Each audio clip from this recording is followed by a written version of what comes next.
Selamat pagi, Bapak, Ibu, Saudara Jemaat Gereja Kristen Jawa Maguwoharjo. Marilah kita memulai kebaktian kita pada pagi hari ini.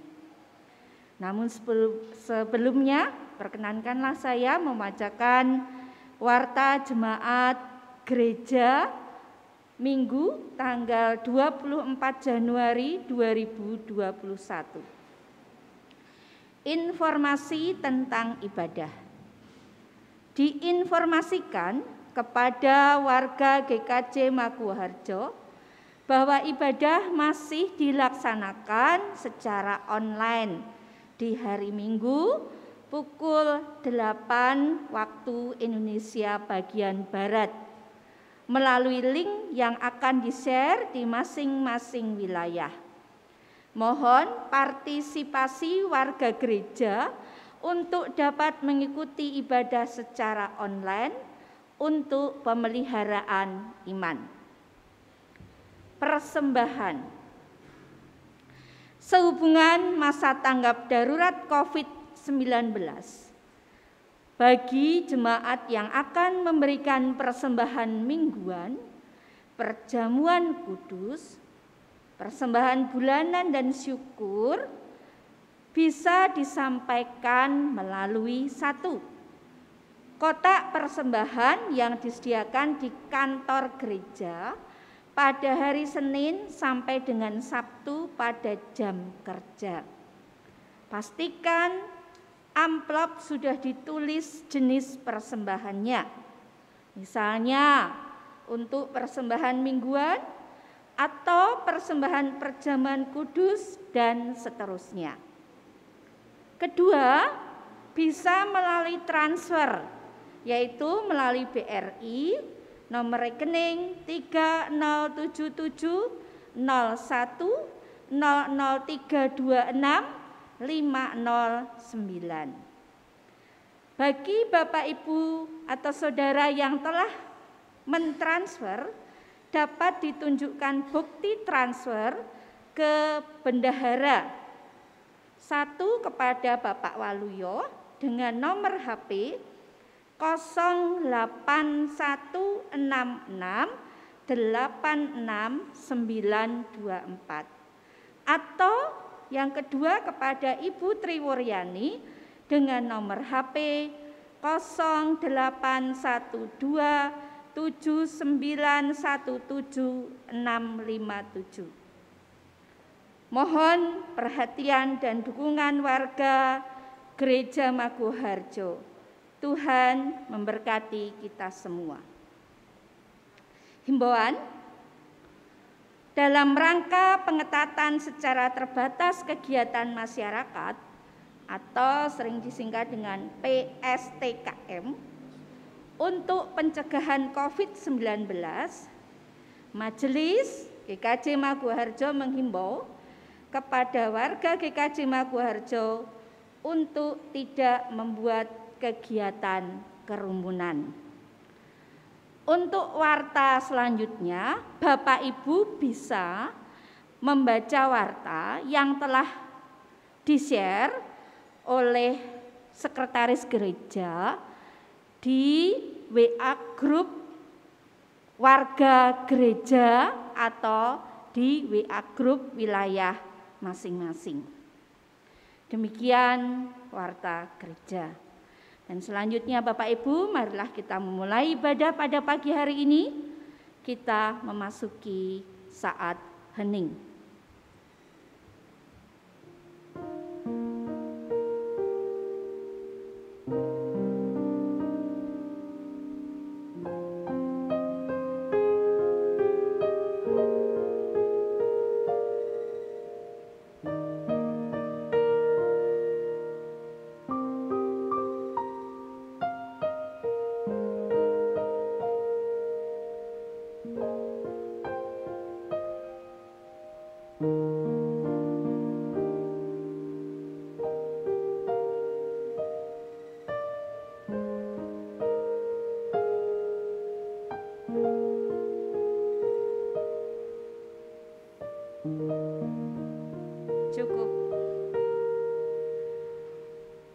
akan memulai dengan pujian. Jemaat dimohon berdiri dari Kidung Pujian 140 bait pertama. Tuhan hadirlah di sini.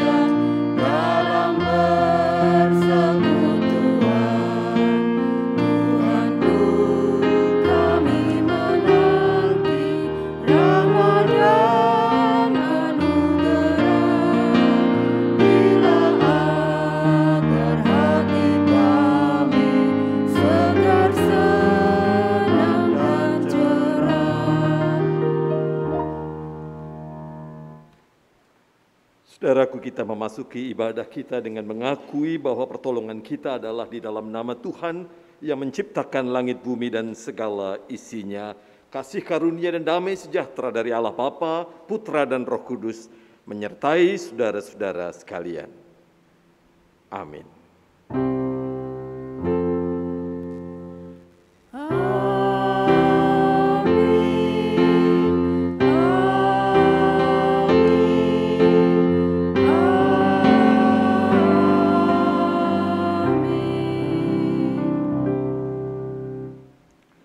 Mari kita muliakan nama Tuhan yang sudah mengundang kita untuk bersama-sama beribadah, bersekutu dengan memuji PKJ 41, Ku datang padamu.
Saudara-saudara, sebagai anak-anak Tuhan yang telah ditebus karena cinta kasih-Nya, dengarkanlah perintah Tuhan untuk setiap kita menurut hukum kasih-Nya. Firman Tuhan mengatakan, kasihilah Tuhan Allahmu dengan segenap hatimu dan dengan segenap jiwamu dan dengan segenap akal budimu. Itulah hukum yang terutama dan yang pertama. Dan hukum yang kedua yang sama dengan itu ialah kasihilah sesamamu manusia seperti dirimu sendiri. Marilah kita renungkan, sudahkah hukum kasih itu kita lakukan dalam keseharian kita?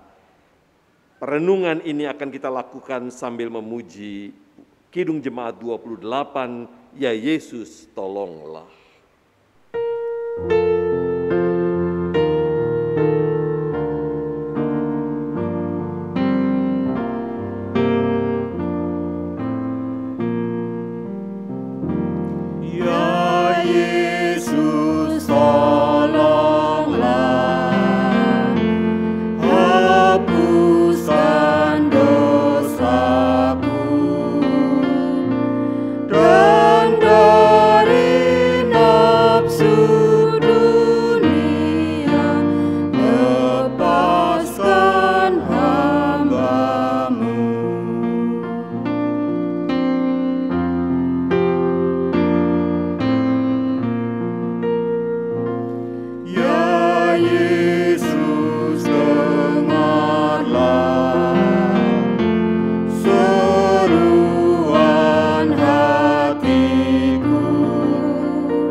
Mari kita berdoa. Ya Yesus, tolonglah kami yang sering kali gagal melakukan hukum kasih dalam keseharian kami. Kami dipanggil untuk mengasihi Tuhan kami dengan seluruh kemampuan kami. Namun lihatlah ya Tuhan, kami belajar mengasihi-Mu dari sisa-sisa yang kami miliki, sisa-sisa waktu, sisa-sisa berkat, dan kami gagal menunjukkan bahwa kasih kami kepada Tuhan kami lakukan dengan penuh pengorbanan. Kami lebih sering merasa apa yang kami lakukan sudah lebih dari cukup. Ampuni kami ya Bapa, kami lupa bahwa kasih-Mu kepada kami Engkau lakukan sampai Engkau mati di atas kayu salib. Demikian pula kami seringkali juga gagal mengasihi sesama kami. Yang sering adalah kami melukai orang-orang yang ada di sekitar kami. Pasangan kami, orang tua kami, anak-anak kami. Ampuni kami ya Tuhan. Kiranya oleh kuasa-Mu kami diberi kesempatan untuk boleh kembali menjadi orang-orang yang siap, bukan sekadar menjadi anak-anak Tuhan dalam status, tetapi menunjukkan kami anak-anak Tuhan lewat hidup yang mencerminkan kasih kami kepada Engkau dan sesama kami. Dengarkan permohonan kami. Di dalam nama Tuhan kami Yesus Kristus, Allah yang penuh belas kasih, kami berdoa dan memohon. Amin. Saudara-saudara, dengarkanlah berita anugerah menurut Yohanes 17 ayat 15 sampai dengan 17. Firman Allah mengatakan, Aku tidak meminta supaya engkau mengambil mereka dari dunia, tetapi supaya engkau melindungi mereka daripada yang jahat. Mereka bukan dari dunia, sama seperti aku bukan dari dunia. Kuduskanlah mereka dalam kebenaran. firman-Mu adalah kebenaran. Dan dengarlah petunjuk hidup baru menurut Injil Yohanes 17 ayat yang ke-18. Sama seperti Engkau telah mengutus aku ke dalam dunia, demikian pula aku telah mengutus mereka ke dalam dunia. Mari kita nyatakan kesanggupan kita untuk melakukan apa yang Tuhan beritakan, Tuhan sabdakan. Dengan bangkit berdiri kita pujikan di badai topan dunia.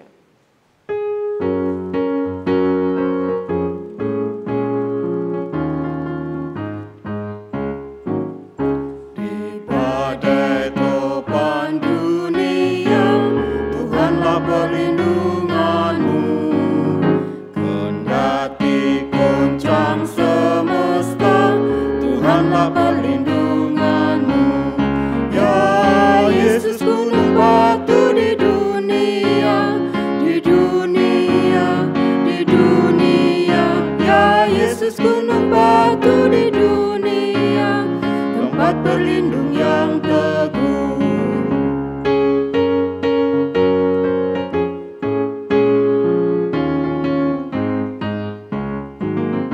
Baik siang maupun malam gelap, Tuhanlah perlindunganmu.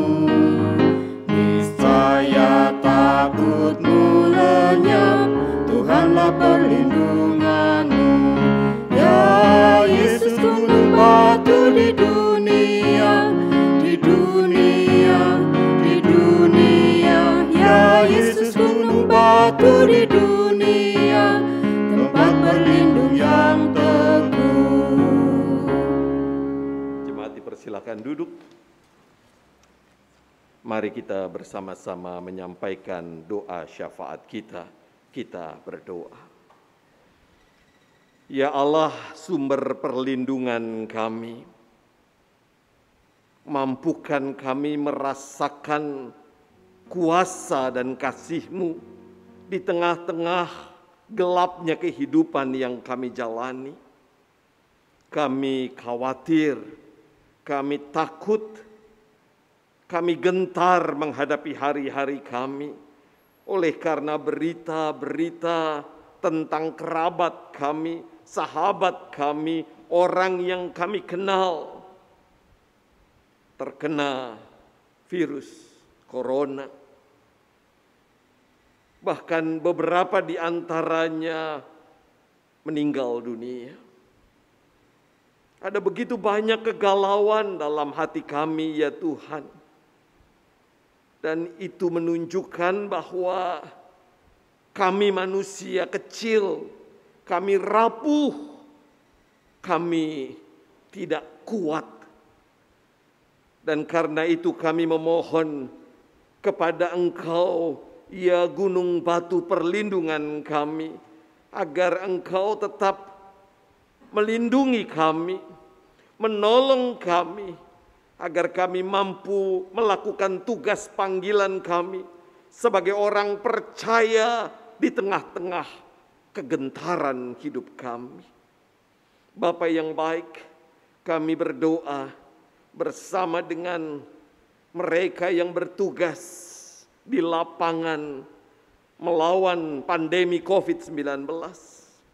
Kami teringat dengan petugas medis Satgas COVID-19, mereka yang harus tetap melakukan tugasnya di tengah-tengah situasi yang suram ini.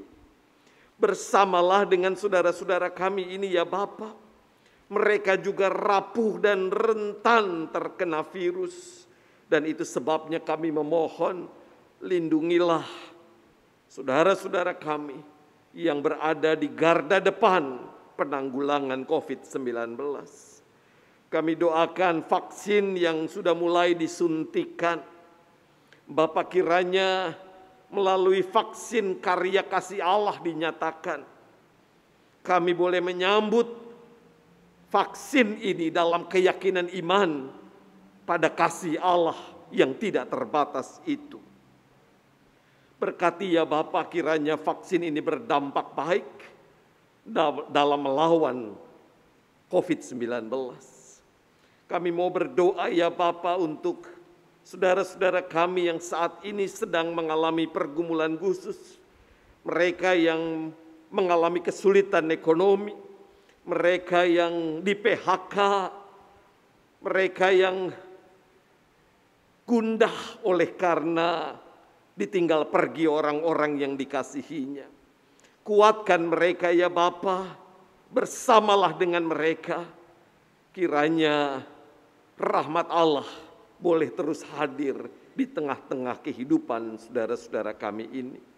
Kami mau berdoa secara khusus untuk warga gereja kami atau kerabatnya yang tengah terbaring sakit oleh berbagai macam penyakit.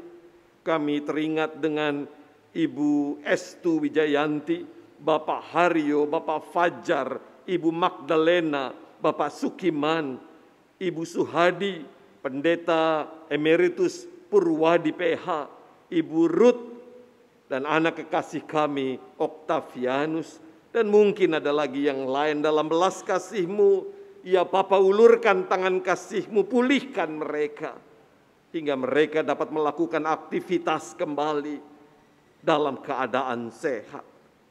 Kami juga mau berdoa untuk mereka yang berulang tahun. Oh Bapa, kiranya rasa syukur terus kami panjatkan, karena di tengah-tengah deraan hidup yang berat, berkat Tuhan selalu hadir tepat pada waktunya. Kami doakan bumi ini, ya Bapa, dunia ini yang sedang bersama-sama berperang melawan pandemi, berkati pemimpin-pemimpin bangsa di dunia, agar mereka bersinergi hingga kekuatan bersama ini mampu memulihkan dunia kami. Secara khusus kami doakan gereja-gereja Tuhan, juga GKJ Maguwo Harjo. Kiranya Tuhan memberkati agar gereja-gereja membuka hatinya untuk boleh menjadi kepanjangan tangan Tuhan, menolong, menopang kehidupan oleh karena berbagai macam persoalan. Hadirlah bersama dengan persekutuan kami, hadirlah bersama dengan program-program kami ya Tuhan. Inilah doa kami yang kami panjatkan karena kami mengenal Tuhan yang baik di dalam Yesus Kristus. Amin.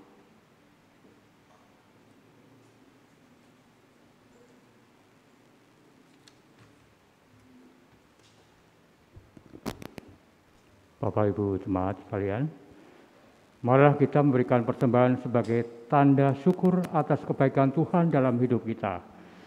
Firman Tuhan yang melandaskan ungkapan syukur ini kita baca secara bersama-sama dari 1 Tesalonika ayat yang 18. 5 ayat 18. Mengucap syukurlah dalam segala hal, sebab itulah yang dikehendaki Allah di dalam Kristus Yesus bagi kamu. Persembahan diiringi dengan nyanyian NKB 208 bait 1 dan 2. Tabur waktu pagi.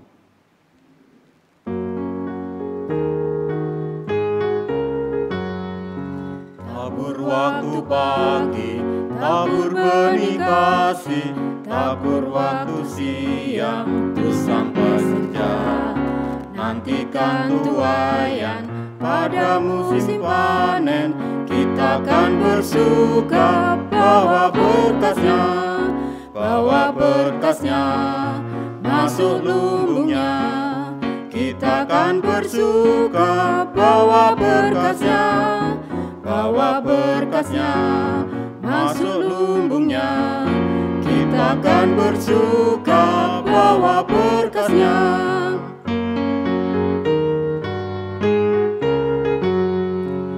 Terik sang surya di kelapa yang awan, kita pun menabur yang bekerja.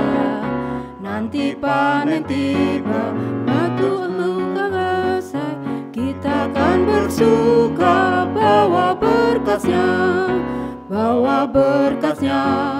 masuk lumbungnya. Kita akan bersuka bawa berkasnya masuk lumbungnya. Kita kita akan bersuka bawa berkasnya.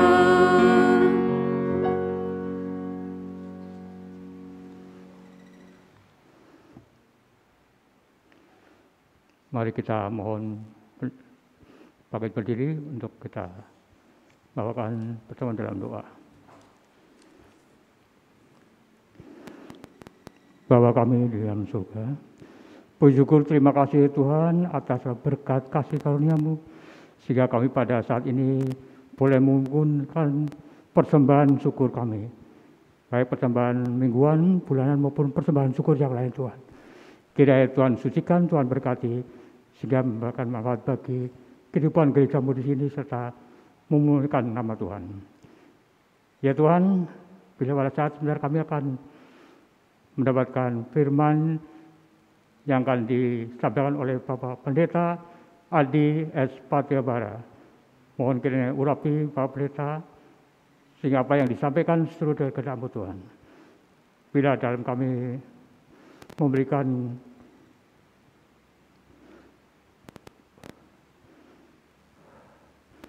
ada hal yang kurang berkenan dan atas dosa kami mohon ampun Tuhan. Demikian atas nama Tuhan kami Yesus Kristus kami telah berdoa dan mengucap syukur.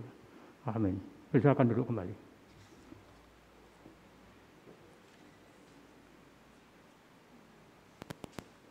Saudara-saudara, pembacaan Injil menurut Injil Tuhan Yesus Kristus Markus pasal 1 ayat 14 sampai dengan 20. Injil Markus pasal 1 ayat 14 sampai dengan 20, demikianlah bunyi sabda Tuhan. Sesudah Yohanes ditangkap, datanglah Yesus ke Galilea memberitakan Injil Allah, katanya, waktunya telah genap, kerajaan Allah sudah dekat, bertobatlah dan percayalah kepada Injil. Ketika Yesus sedang berjalan menyusur danau Galilea, ia melihat Simon dan Andreas, saudara Simon. Mereka sedang menebarkan jala di danau, sebab mereka penjala ikan. Yesus berkata kepada mereka, "Mari, ikutlah aku dan kamu akan kujadikan penjala manusia." Lalu mereka pun segera meninggalkan jalanya dan mengikuti Dia. Dan setelah Yesus meneruskan perjalanannya, sedikit lagi dilihatnya Yakobus, anak Zebedeus, dan Yohanes saudaranya sedang membereskan jala di dalam perahu. Yesus segera memanggil mereka dan mereka meninggalkan ayahnya Zebedeus di dalam perahu bersama orang-orang upahannya lalu mengikuti Dia.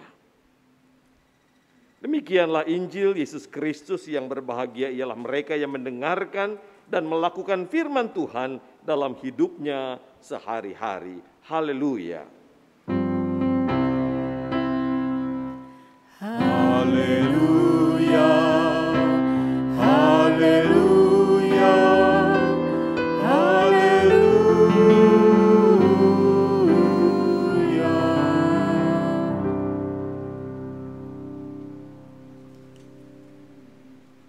Bacaan kita hari ini, saudara-saudara, bertutur tentang pemanggilan murid-murid Yesus yang pertama menurut Injil Markus.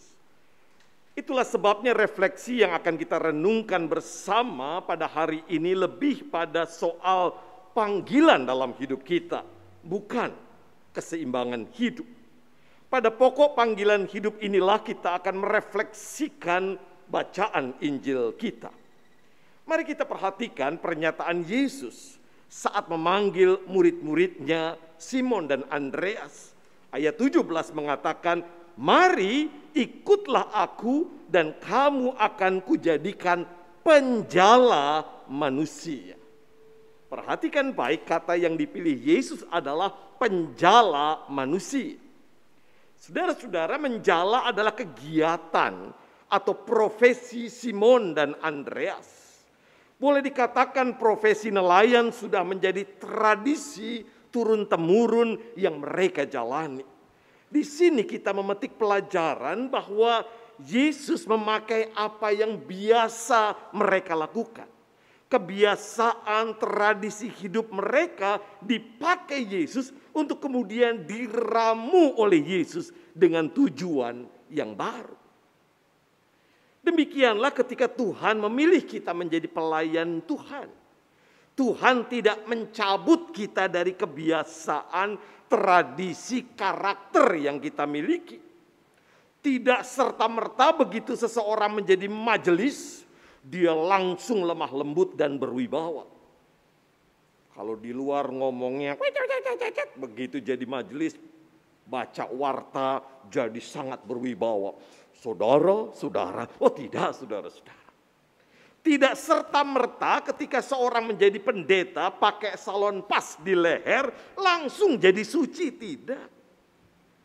Ingat baik, Allah memanggil kita dalam keberadaan kita, namun sekaligus mengarahkan kita agar hari demi hari kita makin seturut dengan kehendak-Nya. Panggilan dari Allah itu justru dimulai dengan sesuatu yang biasa kita lakukan. Allah tidak pernah memanggil kita melampaui kemampuan yang kita miliki. Saudara-saudara, justru karena pemahaman ini agak mengherankan ketika ada orang yang dipanggil menjadi pelayan Tuhan menolak dengan berbagai macam alasan terkait dengan keberadaan diri dan pekerjaannya. Mari saya mengajak kita melihat contoh sederhana. Misalnya ada seorang ibu diminta melayani sebagai majelis. Ia menolak dengan alasan, waduh, jangan saya bisa apa? Saya kan cuma ibu rumah tangga. Atau saudara-saudara, seorang pekerja muda yang sedang mengejar karier menolak melayani dengan alasan sibuk. Saya sukar membagi waktu. Saudara-saudara, mungkin kita pernah mendengar alasan-alasan semacam ini. Sekarang dari dua alasan itu mari kita dalami sejenak. Seorang ibu rumah tangga bisa apa sih? Oh, seorang ibu rumah tangga itu luar biasa. Dia guru di rumah, dia memasak makanan sehat, dan ia bisa merapikan rumah. Dari begitu banyak hal yang dilakukan seorang ibu, mari kita ambil satu saja. Soal kebersihan. Kalau ada ibu, rumah itu kinclong pada umumnya. Nah, mari sekarang kita lihat, perlukah pelayanan yang membuat gereja kita kinclong? Perlukah ada orang yang melakukan pelayanan dengan cara melihat kamar mandi, ruang-ruang gereja, atap-atap gereja, dan lain sebagainya? Apakah pelayanan terkait kebersihan itu penting dalam kehidupan gereja? Kalau kita menjawab sangat penting, itu berarti seorang ibu rumah tangga sangat layak untuk melayani, dimulai dari apa yang biasa ia lakukan. Nah, sekarang soal pekerja muda yang sibuk tadi. Saudara-saudara, biasanya orang yang sibuk itu lupa istirahat, lupa makan kadang-kadang, dan lupa pulang, lupa keluarganya, lupa berdoa, dan lain sebagainya. Itu biasa terjadi di mana-mana. Nah, justru karena itu menurut saya menarik kalau kita renungkan, Tuhan memanggil kita di tengah kesibukan kerja kita. Perhatikan Alkitab yang kita baca, Tuhan tidak memanggil pengangguran. Mereka sedang bekerja sebagai seorang nelayan. Itu sebabnya pertanyaannya, kalau kita melayani, apa tujuannya di tengah-tengah kesibukan kita? Ketika kita mengambil bagian dalam pelayanan, di situ ada kesempatan buat kita untuk bercermin. Ketika kita begitu sibuk dipanggil untuk melayani, ada pertanyaan-pertanyaan yang perlu kita jawab. Sehatmu dari mana? Kesempatanmu bekerja dari mana? Siapa yang melancarkan karirmu? Dengan demikian, saudaraku, pelayanan justru menjadi rem. Menjadi penyeimbang kehidupan. Bayangkan mobil tanpa rem. Atau sepeda tanpa rem. Oh saudara-saudara, kita akan mudah terjatuh. Dan itu yang sering terjadi pada orang-orang yang mengejar karirnya. Saudara-saudara, Tuhan bukan hanya memilih orang yang dianggap biasa atau merasa diri bukan apa-apa. Nelayan bisa apa sih? Lebih dari itu, Tuhan kadang memilih orang-orang yang secara moral dianggap kurang baik. Dalam Alkitab kita menemukan banyak tokoh yang secara moral itu tidak terlalu baik. Paulus misalnya yang dulu bernama Saulus. Dalam sejarah gereja ada seorang yang bernama Agustinus. Dan contoh ini menjadi menarik saudara-saudara karena ia lahir di tengah keluarga yang kurang harmonis. Ibunya Monica adalah seorang yang saleh, rajin beribadah. Tidak demikian dengan ayahnya yang namanya Patricius yang menganut agama suku. Baru menjelang tua ayahnya bertobat dan menjadi Kristen.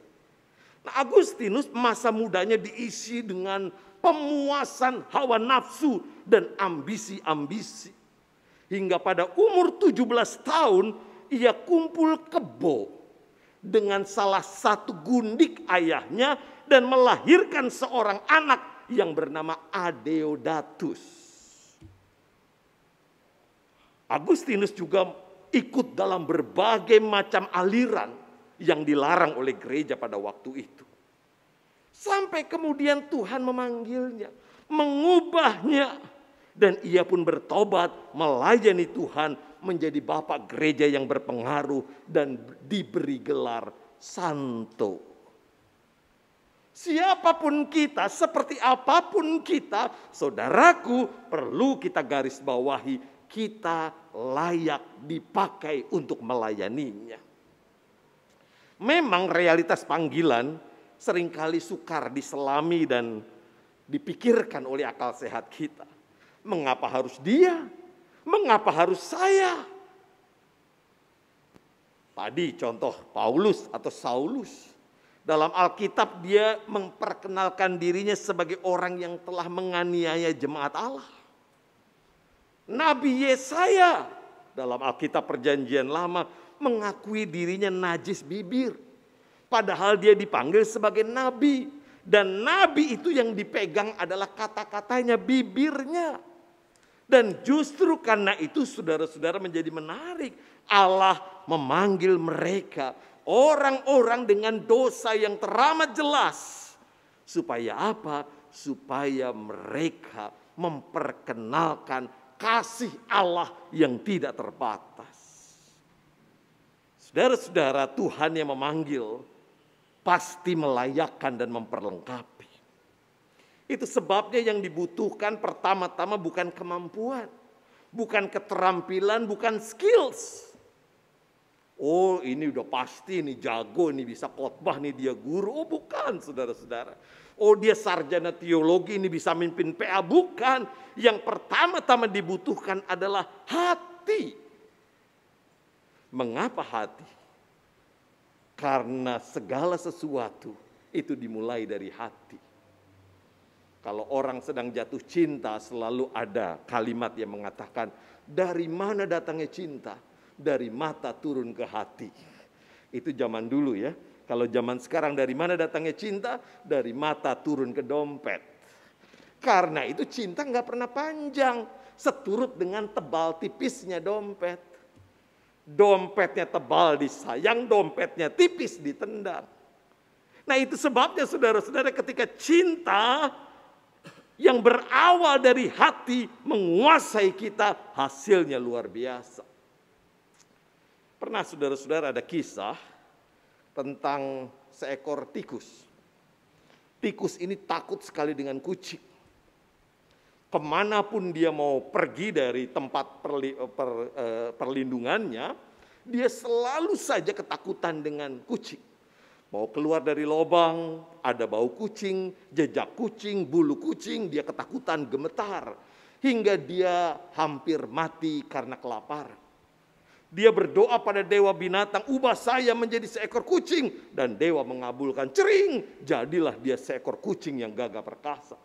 Tetapi begitu dia jadi kucing, dia paling takut dengan anjing. Setiap kali mau keluar dari lubang persembunyiannya, dia gemetar. Bau anjing, jejak anjing, suara anjing membuat dia gentar. Dan akhirnya jadilah dia seekor kucing yang kurus kering dan hampir mati. Dia berdoa lagi pada dewa binatang, ya dewa ubah saya menjadi seekor anjing. Dan dewa mengabulkan, cering, jadi seekor anjing. Tetapi begitu jadi anjing, dia paling takut dengan manusia, khususnya orang Kristen. Begitu lewat jamu B1, wah dia gemetar bukan main.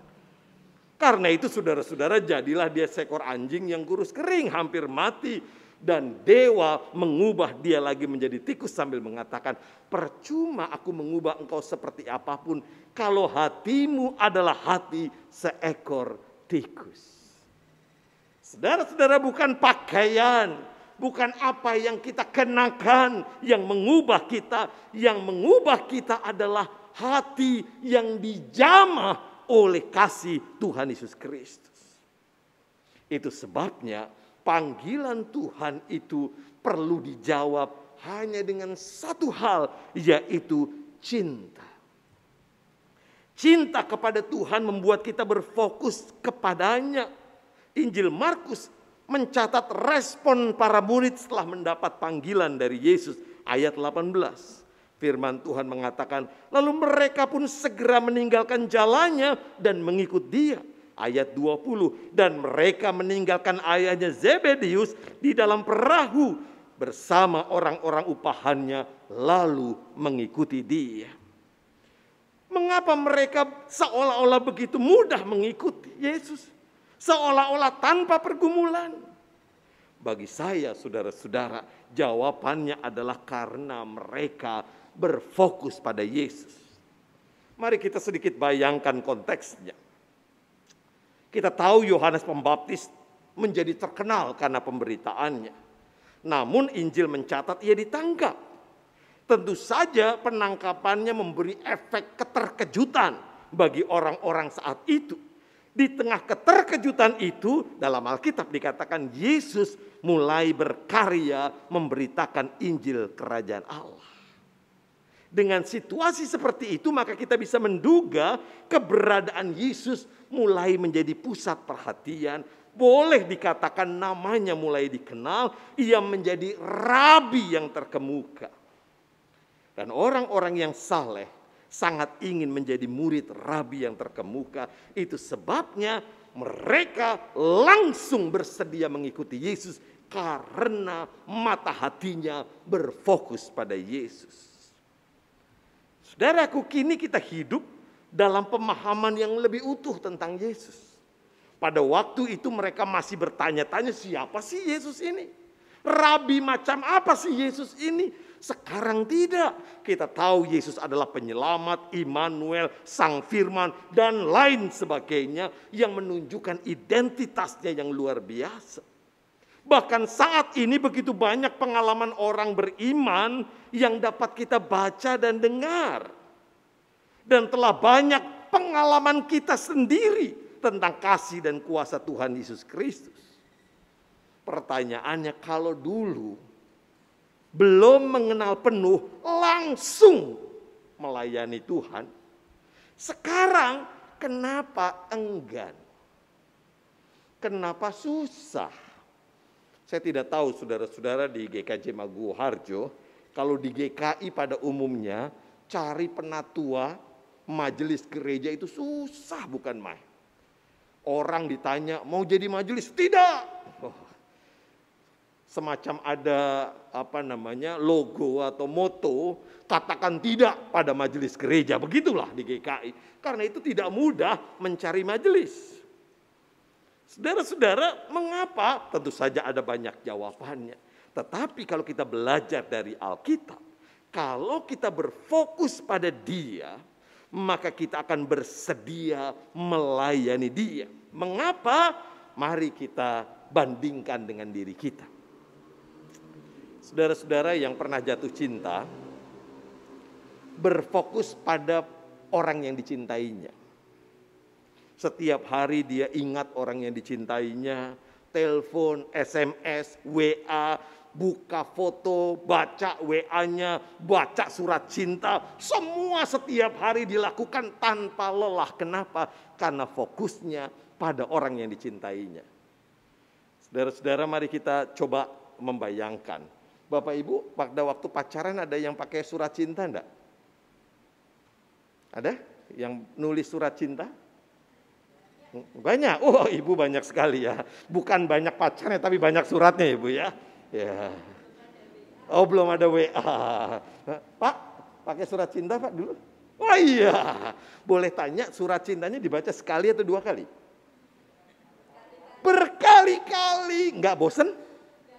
Kenapa? Karena hati kita diisi dengan cinta. Walaupun suratnya enggak berubah. Pagi kita baca, sore langsung berubah. Enggak, kalimatnya sama, sayangku, ya itu aja gitu ya. Tetapi kenapa kita betah membacanya berkali-kali? Karena cinta membuat kita berfokus pada orang yang kita cintai. Sederhana bukan? Melayani Tuhan mudah? Tidak. Tetapi karena kita berfokus pada Dia, maka kita tidak pernah lelah.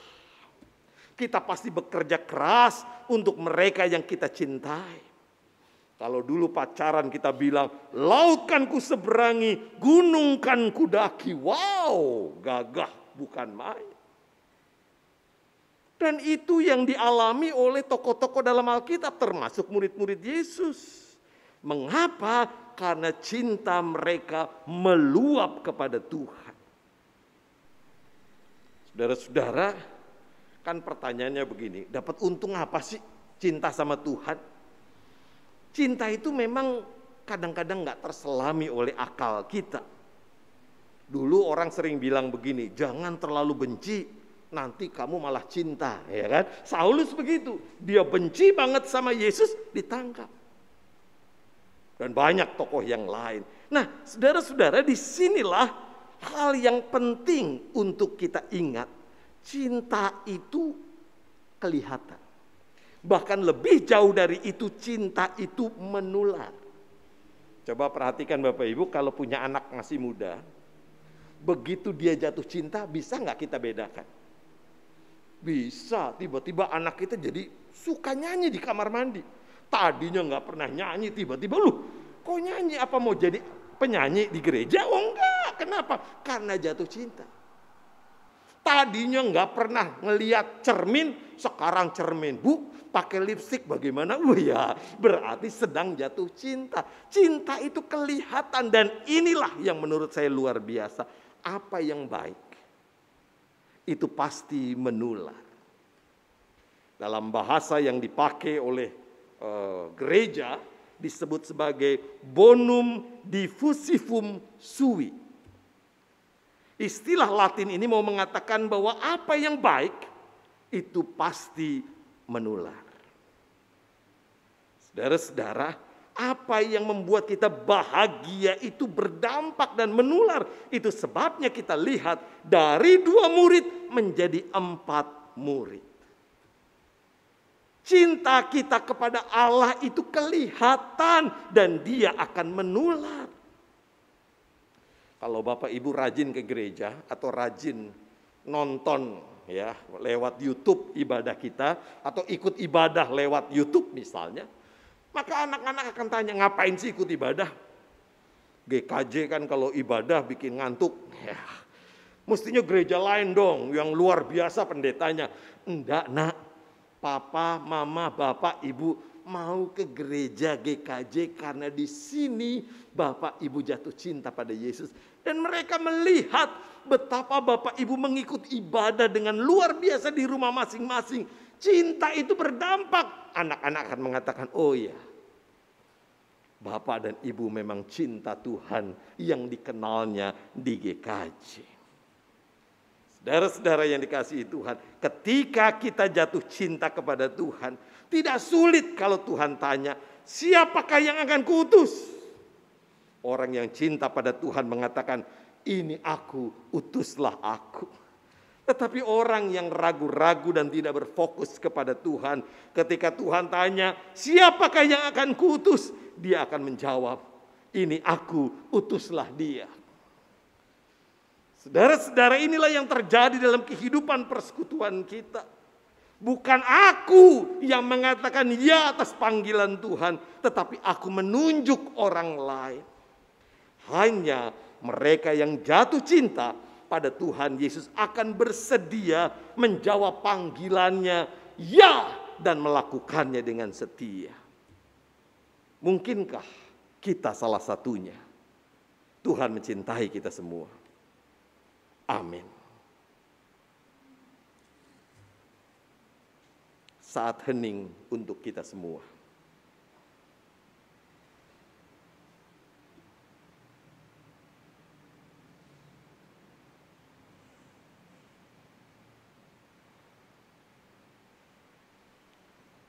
Tuhan, kami mencintaimu dan kami siap menjadi pelayan-pelayan-Mu. Utus kami ya Tuhan, untuk berkarya bagi kemuliaan nama-Mu.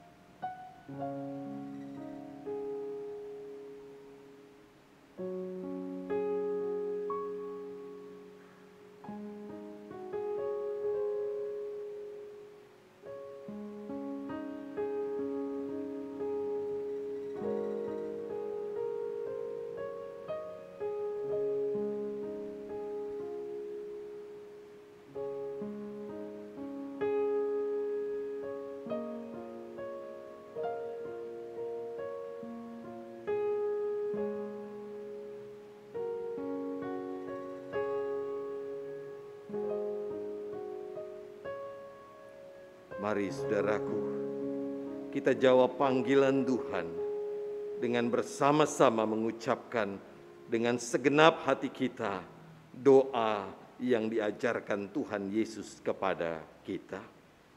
Bapa kami yang di sorga, dikuduskanlah nama-Mu, datanglah kerajaan-Mu, jadilah kehendak-Mu di bumi seperti di sorga.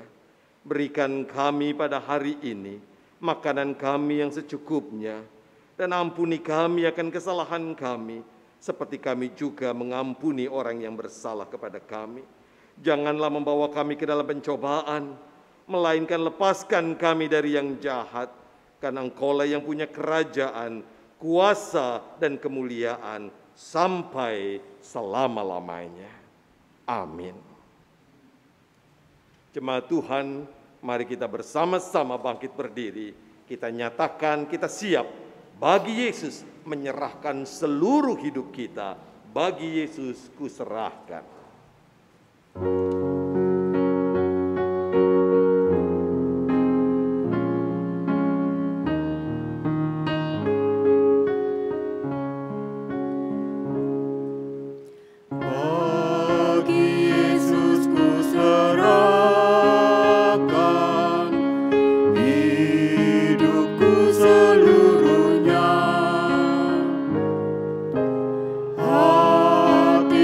Perbuatan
jemaat yang terkasih, dengan sikap sempurna, marilah bersama dengan umat Tuhan di segala abad dan tempat, kita mengucapkan pengakuan iman rasuli yang berbunyi demikian.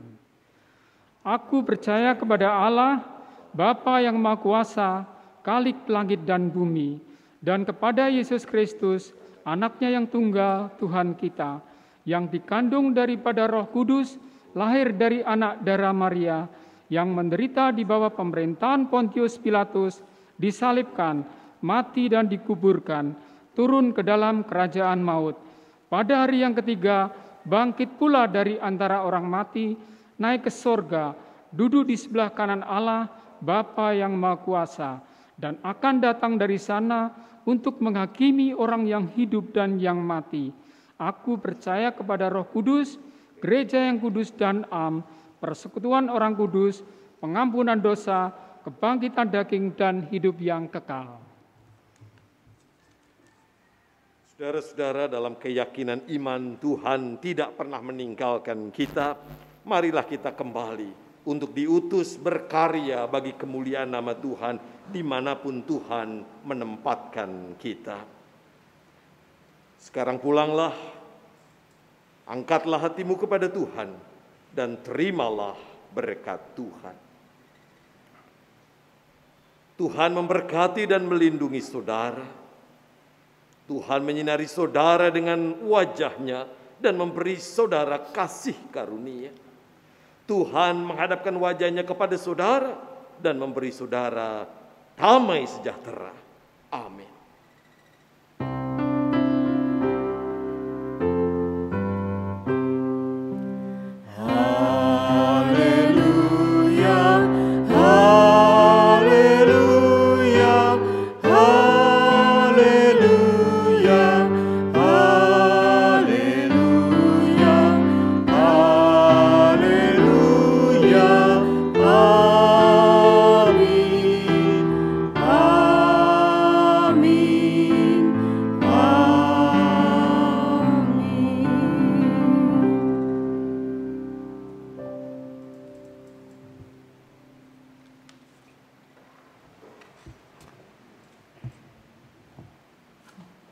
Bapak Ibu dipersilahkan duduk.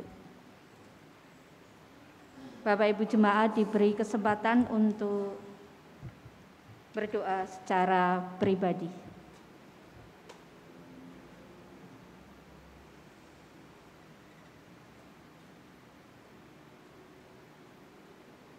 Terima kasih Tuhan, kami percaya Engkau mendengarkan doa setiap pribadi kami, jemaat-Mu yang ada di sini. Dalam nama Tuhan Yesus, kami berdoa dan mengucap syukur. Amin.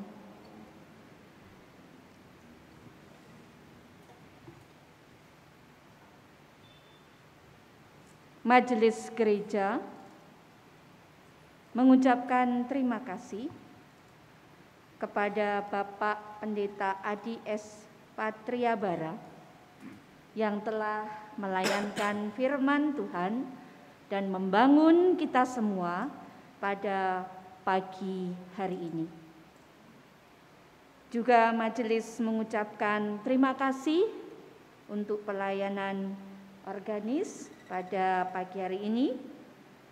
Juga Bapak Ibu pemandu pujian pada pagi hari ini, petugas multimedia, demikian juga kepada penerima tamu, Bapak Ibu penerima tamu yang telah bekerja dengan luar biasa semuanya melakukan tugas pelayanan pada pagi hari ini. Juga gugus COVID GKJ Maguharjo yang telah juga melaksanakan tugasnya dengan kita semua bisa menerapkan protokol kesehatan di kebaktian pada pagi hari ini. Sebagai pujian penutup sebelum kita meninggalkan tempat ibadah kita akan bersama-sama menyanyikan pujian rohani 85 bait yang pertama, Ya Tuhan bimbing aku di jalanku.